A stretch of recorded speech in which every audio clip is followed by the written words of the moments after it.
ఏలూరు నగరానికి చెందిన తేజస్వి అనే యువతి ఇదే ప్రాంతానికి చెందిన షేక్ షాజహాన్ అనే కుర్రాన్ని గత 5 ఏళ్లుగా ప్రేమిస్తూ ఉంది. ఈ నేపథ్యంలో వివాహం చేసుకోవాలని సదరు యువతి పట్టుపట్టడంతో యువకుడు షాజహాన్ నిరాకరించడం వలన ఇంటి ముందు నిరాహార దీక్షకు దిగింది. అయితే కొంతసేపటికి యువతి స్పృహ తప్పి పడిపోవడంతో బంధువులు ప్రథమ చికిత్స నిమిత్తం ఏలూరు ప్రభుత్వ ఆసుపత్రికి తరలించారు. ఇదిలా ఉండగా ఏలూరు 1 టౌన్ పోలీసులు కేసు నమోదు చేసి దర్యాప్తు చేస్తున్నట్లు తెలిపారు.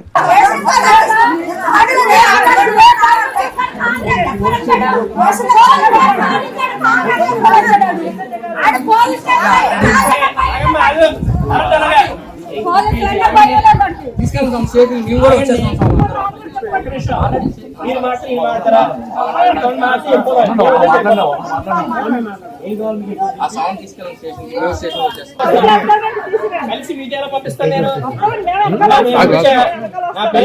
ఓకేనా?